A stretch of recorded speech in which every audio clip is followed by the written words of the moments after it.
परिवारवाद की ये सबसे घटिया मिसाल है, नहीं होना चाहिए था। मेरा ख्याल है देश में शायद ये पहली मिसाल होगी कि किसी प्रदेश का मुख्यमंत्री अपनी धर्मपत्नी को लगाए। क्या पूरे हिमाचल की कांग्रेस में कोई व्यक्ति नहीं था?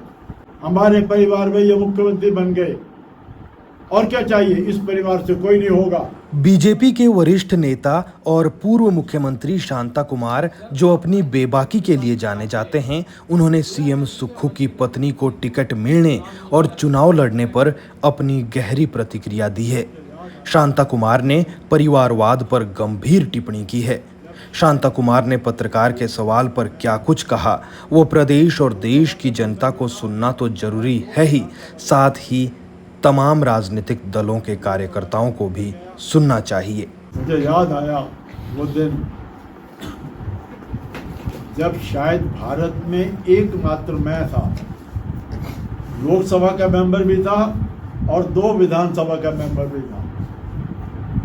मैं लोकसभा में चुनकर गया और मुझे तीसरे चौथे दिन भाषण करने के लिए कहा गया। मुझे लोकसभा बहुत अच्छी लगी। मैं लोकसभा की लाइब्रेरी में बैठा रहता था। मैं अटल जी के पास गया, अडवाणी जी के पास गया। मैंने कहा मुझे लोकसभा में रहने दीजिए, मैं प्रदेश में नहीं जाना चाहता। तो पार्टी ने फैसला कर लिया, आपको प्रदेश में जाना है, चुनाव लड़ाना है, मुख्यमंत्री बनना है। मुझे आना पड़ा और यहाँ 2 सीटों से मुझे लड़ाया गया, पालमपुर और सुलह। मैं पालमपुर से भी जीता, सुलह से भी जीता। मैं एमपी भी था और 2 जगह से एमएलए भी था, और 14 दिन के अंदर 2 जगह से मुझे रिजाइन कर रहा था।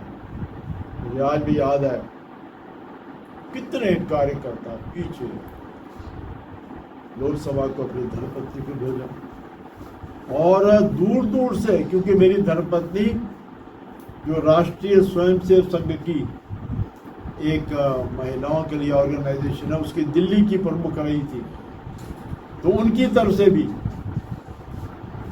कि हमारी राष्ट्रीय सेविका समिति की भी एक एमपी बन जाए, तो धर्मपत्नी को भेजो लोकसभा में, बेटे को भेजो विधानसभा में।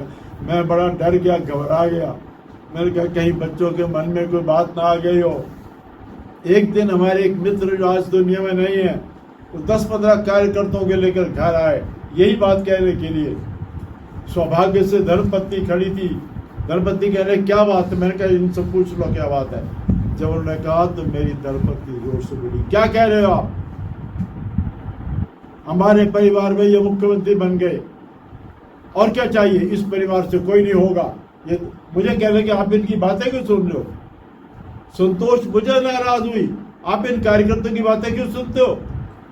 2 कार्यकर्ता चुनो और लोकसभा विधानसभा भेजो, परिवार में मुख्यमंत्री होगा और कोई नहीं चाहिए। मेरे कुछ कहने से पहले मेरी पत्नी ने ये कहा, और हमने फिर मेजर खलूरिया जी नए पार्टी में आए, उनको लोकसभा के लिए और डॉक्टर शिव कुमार को विधानसभा के लिए लड़ाया और दोनों जीते। तो मैं तो उस पार्टी का सदस्य हूँ जिस पार्टी का ये विचार है। अब बदल गया सब, राजनीति बदल गई।